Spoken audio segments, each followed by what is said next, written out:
This is Stefan Hartman, physician assistant, exercise science specialist, and manager at ironmedicinepa.com.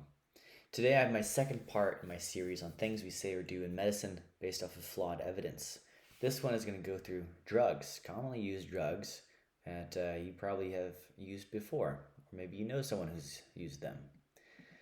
We're going to be going through several topics, including aspirin, antibiotics, antidepressants, fiber, proton pump inhibitors, drinking alcohol and metronidazole, fluoroquinolones, antibiotics, corticosteroids for sore throats, folic acid supplements, Tamiflu, and the that which shall not be named because I will get censored on YouTube. So aspirin for primary prevention.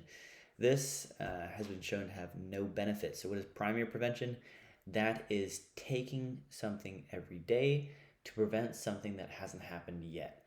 So secondary prevention is something's happened and we're taking something to prevent it from happening again. So people are taking aspirin daily to prevent a heart attack while they themselves have never had a heart attack, but they may have some risk factors for it. This has been proven to have no benefit. So administering aspirin is a life-saving measure. We use it in the ER in emergency medicine all the time. We do a 325 milligram dose. This has been shown to be helpful in acute MIs. But for primary prevention, it's a bit different. So a study of cardiovascular events in diabetes, the trial enrolled 15,000 adults 40 years and older with diabetes in the UK in primary care practices. They found a number needed to treat to prevent a heart attack of 91 and a number needed to harm of 112. So a number needed to harm, they were looking at major bleeding events. So we're talking about GI bleeding that requires transfusions, perhaps hemorrhagic strokes. So you can treat pretty much the same amount of people and save a life, but also harm someone severely with this usage. The meta-analysis pooled data from older primary prevention trials with 3 new studies calculated a number needed to treat of 265, so even greater number to treat to prevent a cardiovascular outcome, so death from heart attacks. But this one found that you only needed to treat 210 people with aspirin to cause a major bleeding event, which is a number needed to harm. So let's see. One more from the Family Physician. Benefits and harms for low-dose aspirin patients with diabetes mellitus, published in Family Physician. 7,740 patients who took low-dose aspirin experienced 51 fewer vascular deaths, non-fatal MIs, and non-fatal ischemic strokes. 29 fewer transient ischemic attacks and 44 fewer revascularizations than patients who took placebo over a mean of 7.4 years. Sounds good, right?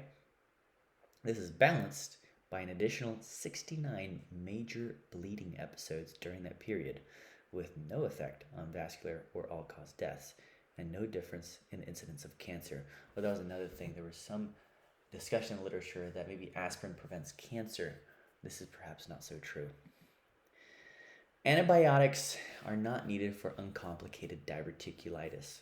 Maybe they're no better than even a water fast.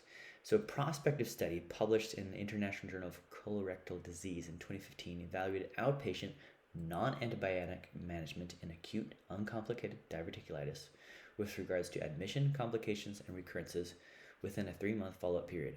The majority of patients, so 97.4%, were managed successfully as outpatients without antibiotics, admissions, or complications. This is pretty extraordinary because its general practice in medicine is to always give antibiotics, sometimes even IV antibiotics, for patients with diverticulitis. So another one, management of acute uncomplicated diverticulitis without antibiotics, a systematic review, meta-analysis, and meta-regression. This was done in 2018. 9 studies, they looked at about 2,500 patients. 65% were treated conservatively without antibiotics. Treatment failure was observed in 5.1% of patients not given antibiotic treatment versus 3.4% of those given antibiotic treatment. Recurrent diverticulitis occurred in 9% of patients in the non-antibiotic group versus 12% of patients in the antibiotic group. Now you may be seeing these numbers and being like, wow, why I would want to take antibiotics because that's about a 3% difference. We call that a non-significant difference in medicine. So that really doesn't mean too much to us. So this is showing us that for non-complicated diverticulitis, that means there's no abscess, there's no fistula, there's no sepsis signs. Patients that maybe have a bit of abdominal tenderness, a CAT scan shows they have diverticulitis. Perhaps it's no better than doing nothing at all, which would be kind of like a water fast. You let the abdomen rest, and you don't give antibiotics. So that's a perfectly viable alternative that is not talked about much because a lot of antibiotics are given in the US. It's just kind of a habit of ours, but perhaps if we use the data, we can reduce antibiotic use. So let's talk about antidepressants increasing suicidality and are not better than placebo. So this is kind of significant stuff we're talking about here because we all know someone on an SSRI or SNRI, Paxil, Cymbalta, Zoloft, these common antidepressant drugs. So let's look. Antidepressants increase suicidality. So the British Medical Journal trial meta-analysis titled Suicidality and Aggression During Antidepressant Treatment. Very interesting. Main outcome measures was mortality and suicide.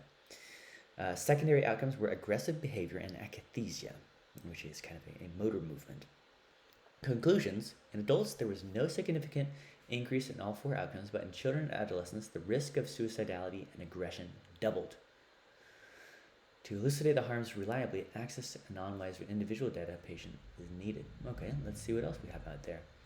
In 2010, antidepressant drug effects severity. Okay, so this one found that patients who had mild to moderate depressive symptoms didn't benefit from antidepressants. It was no better than placebo.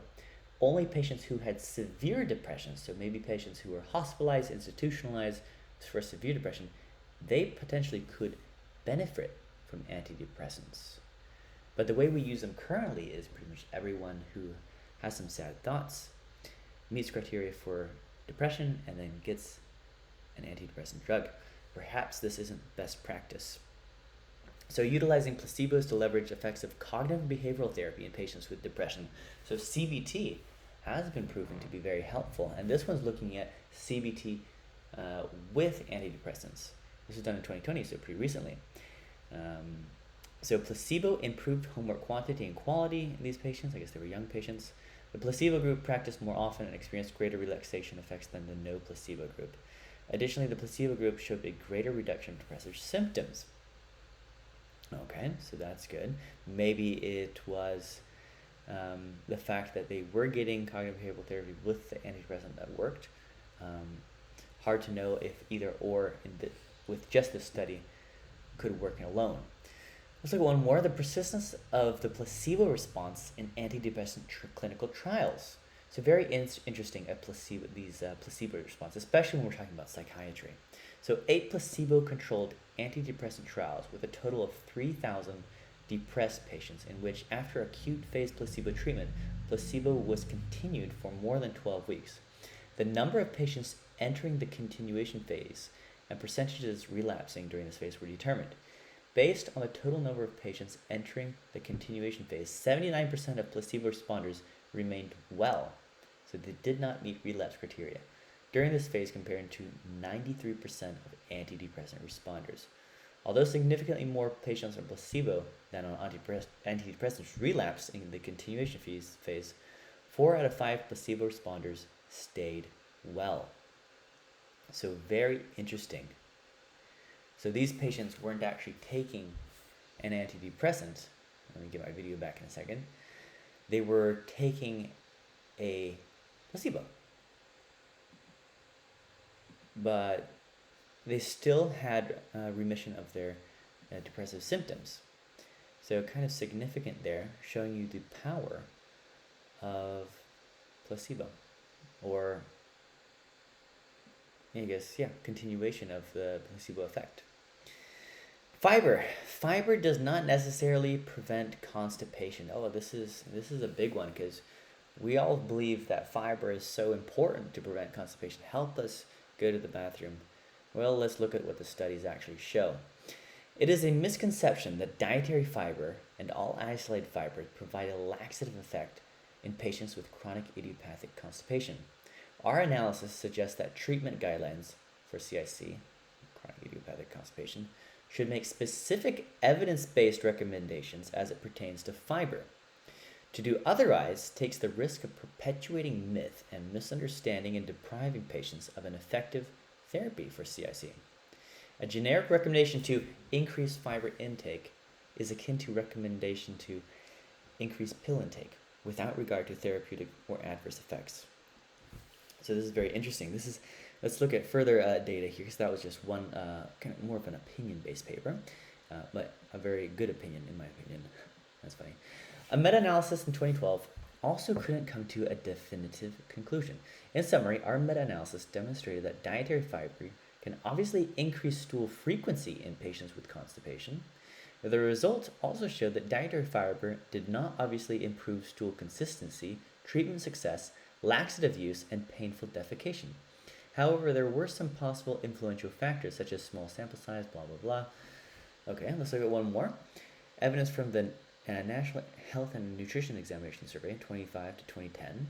In conclusion, after adjusting for gender, age, ethnicity, education, marital status, income, poverty ratio, BMI, smoking, wow, a lot of things they adjusted for here.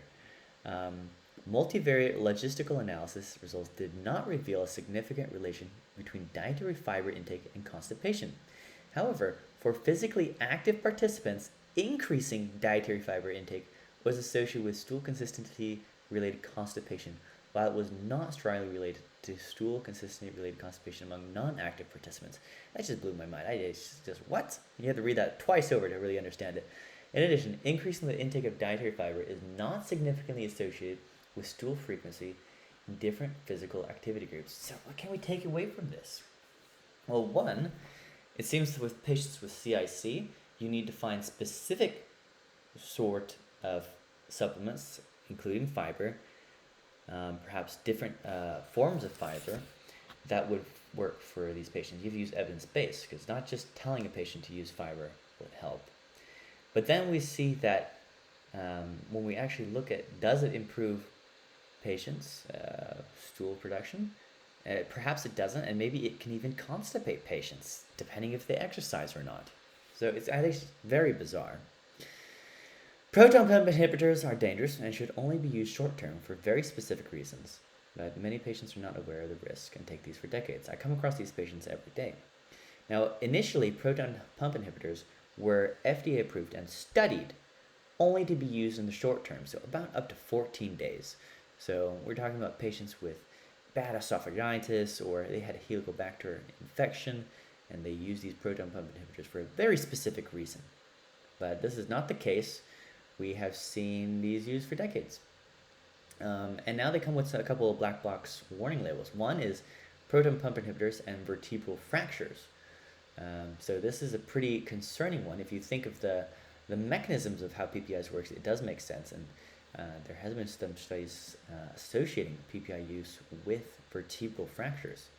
The Mayo Clinic lists a few concerns regarding PPIs, including B12 deficiency, hypomagnesemia, SIBO, so small intestinal bacterial overgrowth. This makes sense if we think about how they work. These things, they inhibit the pH level of your stomach. And so this would allow more pathogenic bacteria that you consume to enter through your stomach, because your acid isn't there to kill off bacteria anymore, go into your intestines and cause a gut overgrowth of bacteria. So SIBO is not very well understood, but that's one of the going theories.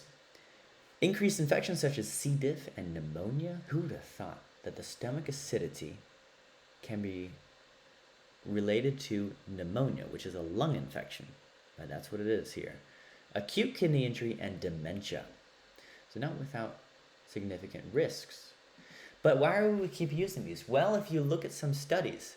So this is a study that I found claiming that PPIs are safe for long-term use. And I had to look at the study very closely to see who this was funded by. And if you can see here in the small print, pretty much all your big names here, your AstraZeneca, so your Pfizer, Bristol Myers Squibb, all these pharmaceutical industries sponsored this study and managed to prove that PPIs were safe for long-term use. But If we think about the money involved in this, we're talking about PPIs account for 10 billion in healthcare costs in the U.S. and a global excess of 25 billion a year. So it's a big, big business. So, and they want people to use these, so they're going to find studies supporting their use. You can't drink alcohol and metronidazole. This is a kind of a funny one. I know of one study where they had a group of medical students and they had them drink alcohol until they got a blood alcohol level that was, they wouldn't be able to drive a car legally. Then they gave them metronidazole. These medical students didn't vomit, didn't get sick from it. And many studies have kind of found similar associations that metronidazole perhaps doesn't cause vomiting as we have been telling patients for years. So perhaps we can stop telling patients this. And we don't recommend drinking alcohol, obviously, but to tell a patient not to drink alcohol because they're on metronidazole is just not supported by any evidence. Sorry. Fluoroquinolones can cause tendon rupture and arrhythmias. So this is more of a gray area. Fluoroquinolones are like your ciprofloxacin, your levofloxacin. They've been used for decades, 40 plus years. With 40 plus years comes a lot of studies and a lot of looking at this and perhaps some associations that may or may not be true. From what I can tell, the jury is out. I can't say for certain whether they cause aortic aneurysms or dissections, big scary things, or perhaps they cause deep tendon ruptures or arrhythmias. It's just not certain. If you really need the antibiotic, if it's going to help you, I wouldn't worry about that too much. Obviously, we try to avoid antibiotics in the first place, best we can. That's what we use that study in diverticulitis to understand when not to use antibiotics. Fluoroquinolones have often been used for diverticulitis, for example. But perhaps it's not so significant, these risks. And I would be the first one to tell you if there were significant risks like I have with the PPIs. In general, guideline, try to avoid antibiotics if you can. But if you really need it, don't be worried too much about it. Antibiotics for sore throat. Minimal benefit and massive overuse. So diagnostic methods, clinical guidelines, and antibiotic treatment for group A streptococcus pharyngitis and narrative review.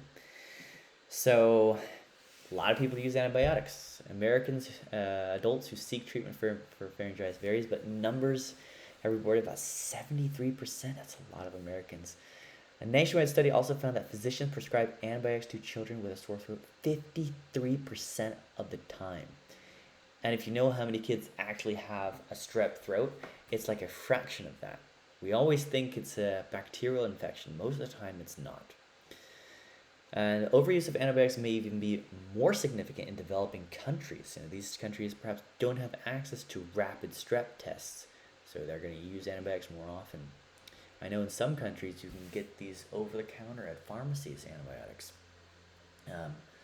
Symptom relief for group A beta streptococcus, we're going to call it strep throat from now on, is straightforward and can be achieved through the use of analgesic and antipyretic agents, which means throat calming agents and anti-fever agents. Appropriate antibiotics reduce the duration of illness by approximately 1 day. 1 day. You're not going to get better miraculously by antibiotics, according to these studies. I know a lot of patients do think this, that they need the antibiotic to feel better, but studies show that you're going to get better with the antibiotics by 1 day. The greatest symptom reduction being on the 3rd day of treatment. Improvement in symptoms may depend on the speed in which the antibiotics are administered.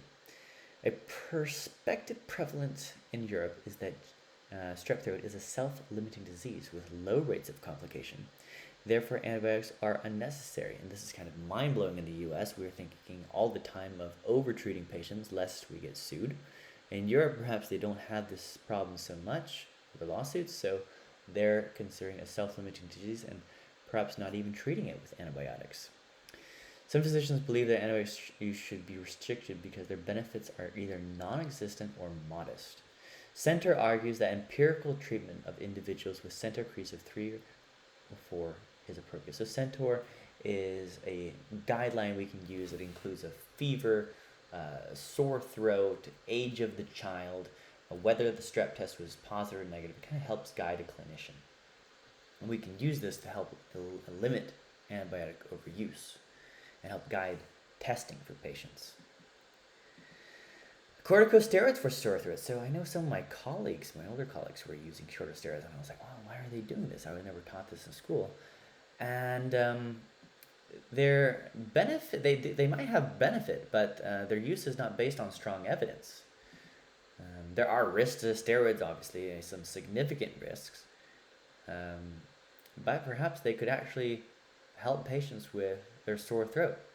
So corticosteroids as a standalone or add-on treatment for sore throat 2020, oral or intramuscular corticosteroids in addition to antibiotics moderately increase the likelihood of both resolution and improvement of pain in participants with sore throat. Given the limited benefit, further research is needed. So yeah, they might help, but again, there are risks to steroids, which we're not going to go into here. You can look them up. Folic acid supplements, a massive population experiment with no evidence. So folic acid supplementation is advocated for the prevention of a rare fetal developmental condition called spina bifida. The practice of fortifying all our processed foods with folic acid at a population level is a grand experiment not grounded in evidence. And folic acid may actually be harmful. It is twice abundant as folate, which is something we actually need, and inhibits binding of folate. Unfortunately, the FDA requires this to be added to our food.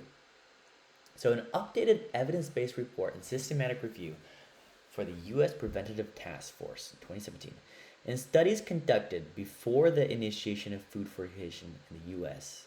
in 1998, folic acid supplementation provided protection against neural tube defects.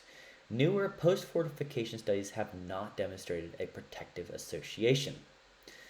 High intake of FA may exert an antagonist effect towards natural folates, as we discussed earlier, due to accumulation of dihydrofolate, which is known to inhibit thymidylate synthase, and the MTHFR, leading to decreased levels of 5-MTHR. Importantly, the shortage of thymidylate impairs DNA integrity and cellular division, while the shortage of the 5-MTHFR decreased methionine biosynthesis, thus affecting protein production and DNA methylation.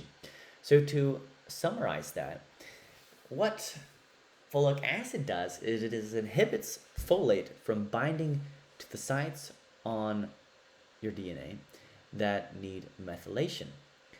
And this can cause a whole cascade of problems in people that we don't understand very well at all. High folic acid supplementation may even accelerate metastasis, enhance spread of prostate and colon cancer, and also increase spread of leukemia in children. That's a pretty big deal. Okay, enough of that. Tamiflu, no benefit. Wow, this is another big one.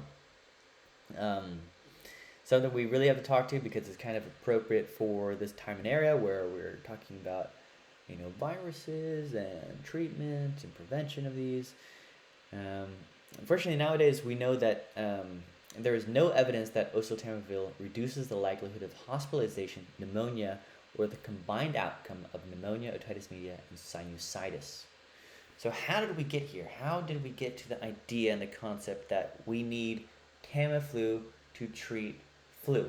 Well, let's go through a bit of history lesson, the Tamiflu fiasco and lessons learned. Great study.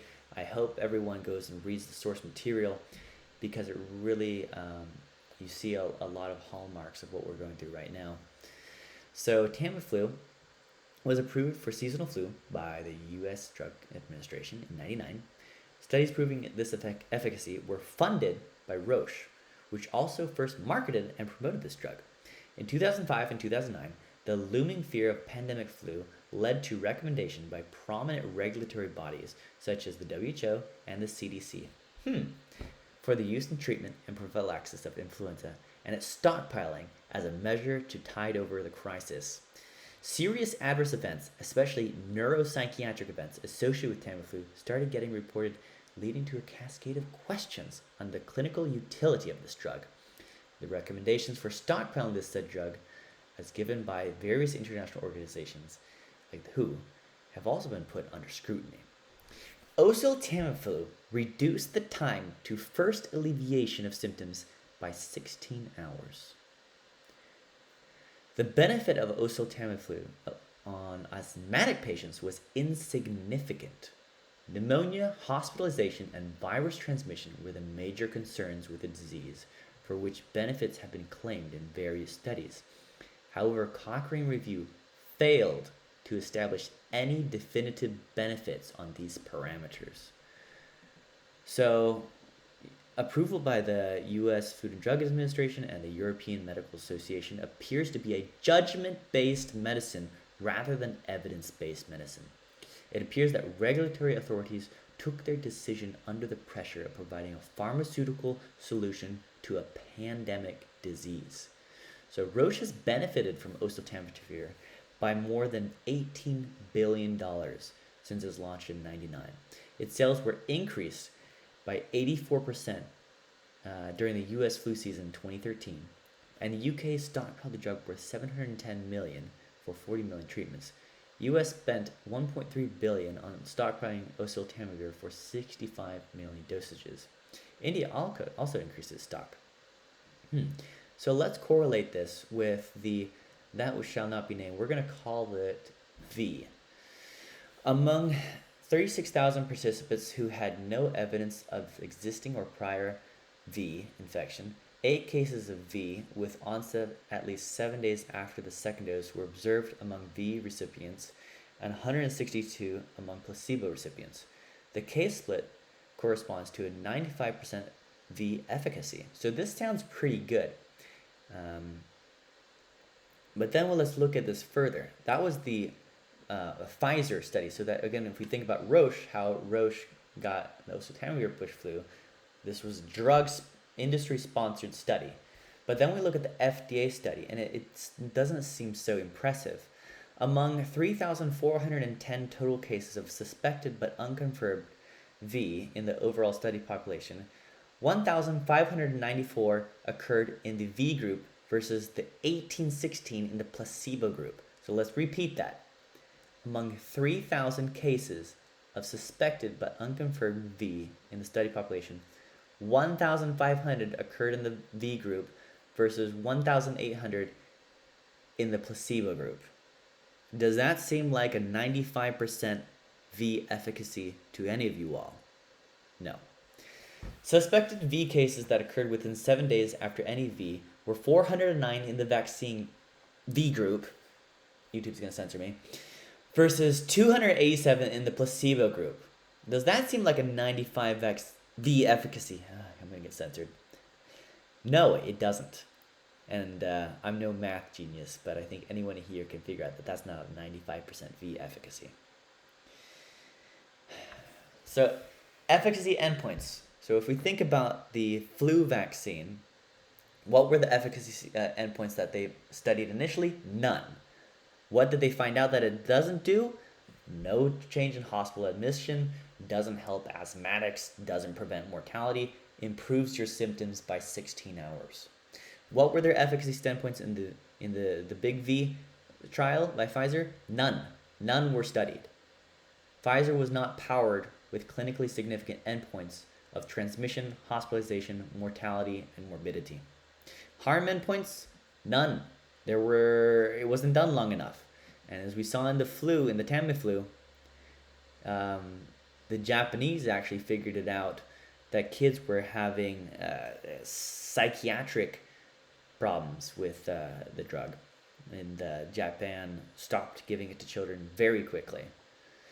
So conclusions. This review shows that what we should not do. This does not say that these drugs have no indication. However, various indications are a separate review. So ASA for primary prevention, no benefit. However, it is a life-saving drug in special cases and certain populations. Antibiotics are not needed for uncomplicated diverticulitis, and we kind of clarify what uncomplicated is. Antidepressants increase suicidality and are not better than placebo in mild and moderate cases. It might prove benefit in severe cases, though.